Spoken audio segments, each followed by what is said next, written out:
The warning of 18 chilling true horror stories that will keep you awake. It all started on a freezing December night, a night that seemed ordinary to everyone except me. I remember the icy rain bouncing against my rooftop, a rhythmic patter that seemed to match the nervous pulse in my own veins. Inside my dimly lit study, surrounded by piles of notebooks filled with stories, police reports and testimony, I pressed play on the first audio file I'd gotten just days earlier. The voice on the recording was shaky and raw, a young woman's voice, trying hard to stay composed. "There's something you need to know, something you shouldn't ignore. These aren't just stories, these are true. All of them, the people, the creatures, the horrors you're about to hear, they're real."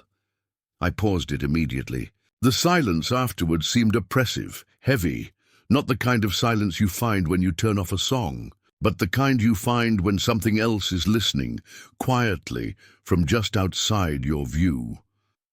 I turned up the volume and pressed play again.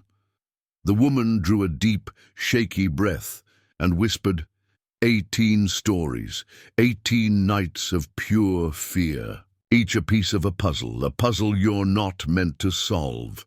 Suddenly, a crackling filled the recording. "Don't, please, whatever you do not ignore the warning." Then silence fell once more, a deep, oppressive silence, until a chorus of unintelligible, anguished voices seemed to break through. I pressed stop and tried to convince myself it was all a clever hoax, a dramatic piece of true crime, theater. But something about her voice, about the fear I heard beneath her words, it struck me as profoundly real.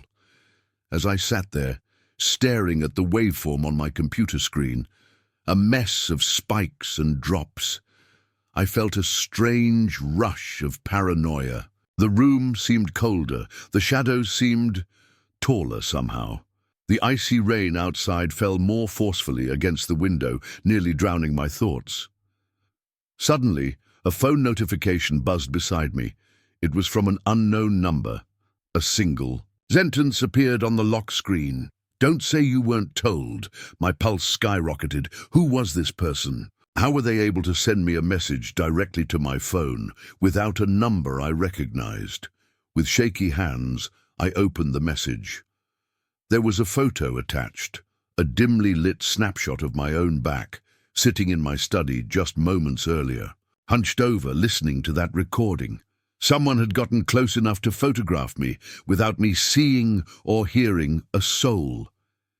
Suddenly, the power in my home went out, plunging me into total blackness. For a few moments I sat there, paralyzed, unsure whether I should move or stay. Then a heavy thud came from the direction of my front door, a rhythmic, deliberate knock. Slow, purposeful, threatening. My phone's flashlight barely cut through the oppressive black, bouncing off furniture and bookshelves. As I walked forward, each step feeling more permanent, more dangerous, I noticed something else. The photo that had appeared on my phone a moment earlier was gone. Deleted remotely, erased, as if it had never existed. My mind filled with questions. Who was this person? Why me? Why send me these messages, these stories, this warning? As I pressed myself against the wooden door, trying to control my shaky breathing, I pressed my phone against it to illuminate the peephole. For a brief moment, a face appeared on the other side. A face with piercing black eyes, a grotesque, permanent smile, something less than human. I staggered back in fear, nearly dropping my phone. Whatever it was, it knew I was home, it knew I was listening, and it wanted me to be afraid. The first story had opened a door I hadn't meant to pry into, and now I was stranded on the other side. Whatever came next, I was powerless to avoid it. The nightmare was only beginning. The visitor is more than human. The face at the peephole seemed to linger a moment, piercing black eyes glimmering in the dim glow of my phone's flashlight. Then it was gone. The silence that fell afterwards was nearly unbearable. Whatever had stood on the other side of that wooden barrier was not entirely human. There was something grotesque in its expression, something ancient, a malice that seemed to seep through the very pores of my home. For a few minutes I remained pressed against the door, back flat against it, phone in hand, trying to control my shaky breathing. The icy rain fell hard against the rooftop, a restless soundtrack to my fear. I turned around briefly, casting the phone's weak glow across the dimly furnished corridor. The place seemed suddenly strange, as if it were a set piece for a nightmare I hadn't meant to be a part of. My phone buzzed again. With a nervous thumb, I opened the message. This time it was a video, 10 seconds in length, black and grey, shaky footage taken from outside. The view seemed to move up a gravel path, a path I recognized immediately. It was the path leading directly to my rear patio. My stomach tightened. Whoever or whatever was out there hadn't gone away. It was circling me, toying with me. The video ended with a close-up of my patio door, the handle glimmering under a nearby sensor light. The view fell forward, and something pressed against the glass from the outside. Something with a misshapen hand, knuckles knobby, skin leathery, nearly translucent, tried to turn it. My pulse pounded in my ears. I turned and pressed myself against the wooden main door once more. Now it seemed I was a prisoner in my own home. Flipping off the phone's light to avoid reflecting through the patio glass, I tried to stay hidden in the dark. My knuckles were white around the phone, knuckles that trembled more and more with each passing second. Suddenly, a chorus of tiny scratches fell against the patio glass. First a few, then many, as if a dozen insect-like creatures were trying to claw their way in. I fought back a rush of panic and forced myself forward, careful not to make a sound. I crossed the dining room quietly and pressed myself against the wall beside the patio door.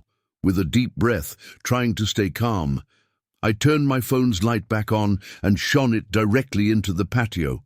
The scratching fell silent immediately. The light fell upon nothing. There was nobody there.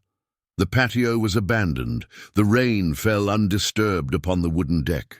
The knobby, leathery hand I'd seen just seconds earlier, gone. Relief washed over me, briefly.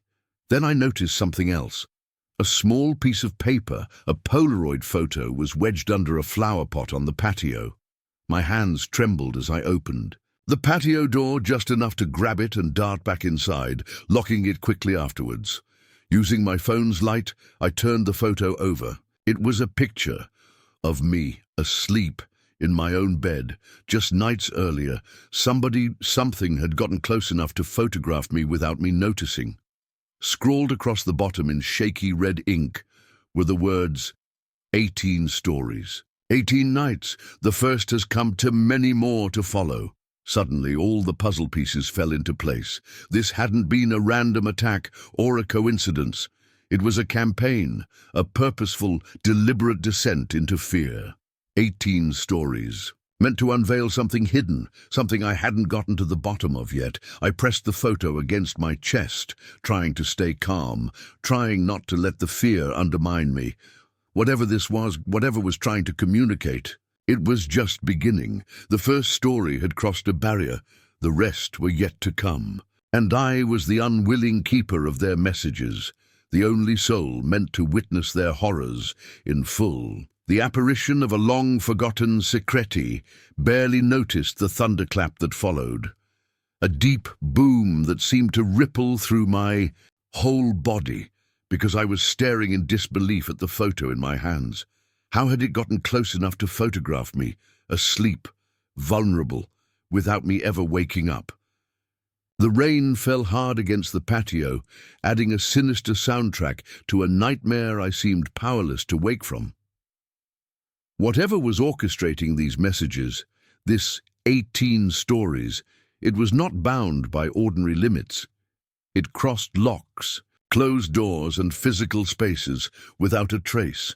It seemed to permeate my home and my mind.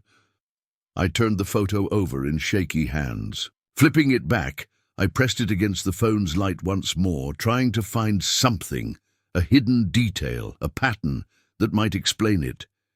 In the corner of the photo, nearly blended into shadow, I noticed something I hadn't at. First, a small silhouette. It seemed to be a child, a little girl, standing near my bedroom window.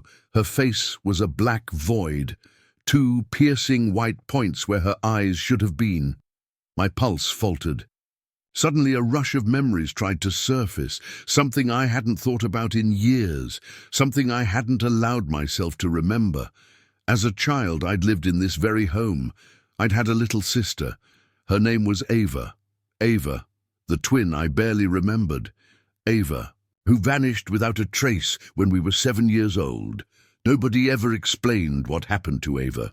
Some said she fell into the nearby lake, her body washing away in the strong current. Some insisted a stranger must have taken her in the dead of the night. My parents fell silent after her disappearance, a silence thick with shame, regret, and something more, something sinister, something we were not meant to talk about. As I pressed the photo against my forehead, trying to connect the dots, a new message came through on my phone.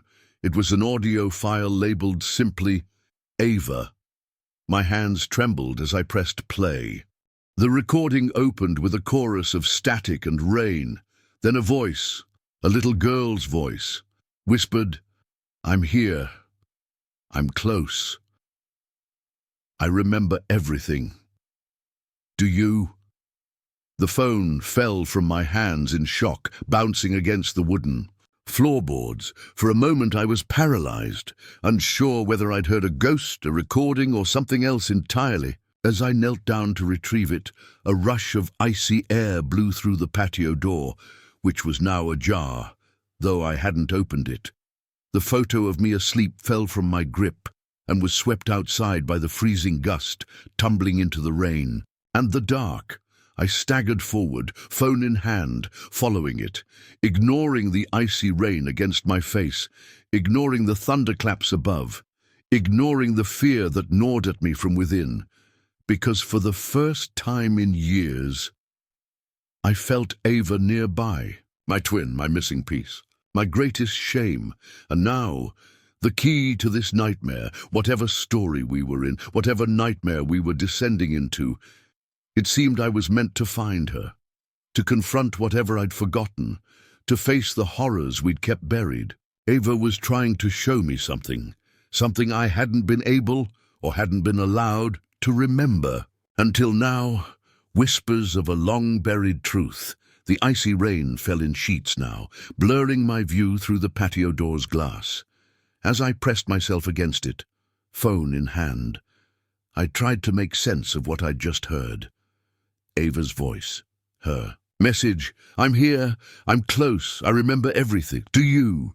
A rush of memories tried to break through, fragmented scenes from our past, a dimly lit bedroom we shared, a purple blanket we fought over, the wooden swing in our backyard where we'd sit side by side, making promises we barely understood, flames, broken glass, a midnight search, then silence. I turned away from the patio and walked back into the dimly lit dining room. The phone seemed heavy in my hands, a physical anchor tying me to a nightmare I hadn't chosen. As I pressed play once more, on the recording, trying to find something I'd missed, I noticed something strange. Beneath Ava's voice, under the static, there were other sounds, whispers, a chorus of children, a rhythmic chant. "Remember, remember, remember."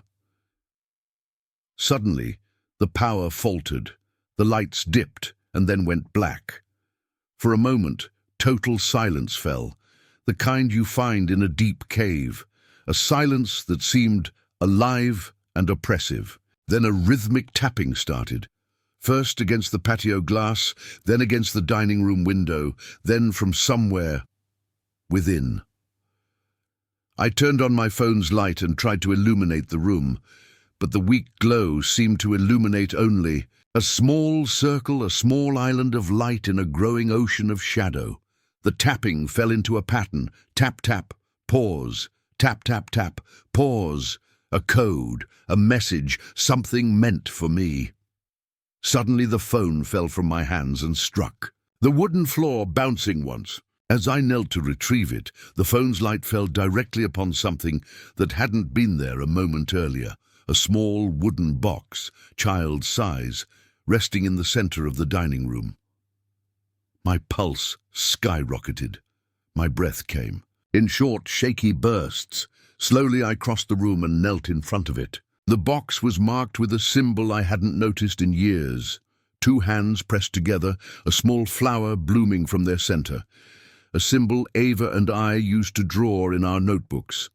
With a shaky hand, I pressed the wooden latch and opened. It inside were a stack of Polaroids, snapshots of me and Ava at ages 5, 6, 7, photos I hadn't seen in decades, photos I hadn't kept. Some were ordinary, us smiling, holding hands, but some were strange, smeared, dark, nearly illegible, and in the background of nearly all of them, the silhouette of something else, something taller, a figure without a face, always just a little closer in each photo. I turned over the last photo in the stack, a picture of Ava smiling on her 7th birthday, and on the back were shaky red letters, "It's time to remember." Suddenly the phone buzzed again, another message, this time a single word, basement. I felt my knees tremble beneath me. I hadn't been in the basement in years. I kept it locked, boarded, a place I avoided, because whatever had happened there all those years ago, whatever I chose to forget, the basement held the key. As I turned toward the basement door, phone in hand, photos pressed against my heart, I felt Ava's presence grow stronger, closer. Whatever I was about to find, it was something I'd avoided for decades, something I'd kept, hidden not just from the world, but from myself. The basement of forgotten truths, the basement door stood before me, a wooden barrier worn by years of neglect, locked by a heavy, rusted latch. My hands trembled as I pressed against it, phone in one hand, stack of Polaroids. In the other, the dim glow from my phone barely kept back the oppressive blackness beneath. The basement, where Ava and I played, where we kept our greatest secrets, where something awful happened, something I chose to erase from my mind. Slowly, I slid back the rusted latch. The door opened with a piercing, anguished creaking, a chorus of metal and wood crying under pressure, and a rush of icy air flowed upward as if something were exhaling from below. I turned my phone's light downward and tried to illuminate the first few steps. The wooden stairs seemed weak, rotted in places, threatening to collapse beneath me. But I pressed forward anyway, ignoring the icy fear creeping up my spine, letting memory, curiosity, and something else, something older, and pull me downward. With each step the temperature fell. The silence seemed to grow, heavy, oppressive, until it pressed against my ears and made me dizzy. About halfway down, a voice whispered just beside me, close enough to raise the tiny hairs on my neck, "Don't be afraid. Remember." I turned quickly, phone light darting in all directions. But there was no one there, still. The voice seemed familiar. It seemed Ava. Suddenly something fell from above, a Polaroid photo spinning downward, landing face up on a basement step. I knelt and turned it over. It was a picture of me and Ava, wearing matching birthday hats. Behind us, nearly hidden in the dim corner of the basement, stood the silhouette, taller now, more defined, a faceless, grotesque form, a creature we hadn't noticed, a creature we hadn't recognized, until it was already there. My phone's light faltered. For a moment, everything fell into blackness. Then it came back, weak, barely aglow, and I pressed forward. The basement opened up into a small chamber, a forgotten storage room filled with discarded furniture, rusted bicycles, and cardboard boxes labeled in my father's shaky, handwriting. As I walked forward, something fell from a stack of boxes, a small leather book, a journal. I opened it and pressed it under the phone's weak glow. The first page was filled with my father's notes, confusing, fragmented, About the creature, about a ritual, about a sacrifice made years earlier, about the day Ava disappeared. Suddenly the phone buzzed once more. This time the message simply said, "It's all true." As I turned around, something stood at the base of the stairs. Taller than me, taller than a man, taller than whatever should be in a basement. The silhouette was nearly featureless, a black form against black, except for two piercing white points where its eyes should be. I felt my knees tremble, my hands falter. The phone fell, the Polaroids fell, the leather journal fell, and then silence fell, until a small voice whispered in the dark, "Don't forget me this time." The truth is long overdue. For a moment everything stood still. The silhouette at the base of the basement stairs remained motionless, piercing me with those two awful points of light, those piercing white eyes that seemed to cut through years of shame and secrecy. My phone lay face up on the basement floor, its weak glow barely illuminating my surroundings. The Polaroids were scattered, snapshots of a past I hadn't been able, or hadn't been willing, to remember. The leather journal fell nearby, open to a page smeared in ink and tears, a confession in my father's shaky handwriting. As I forced myself forward, ignoring the fear freezing me in place, I knelt to retrieve the book. The silhouette remained, silent, letting me piece it together myself, letting me remember in my own time.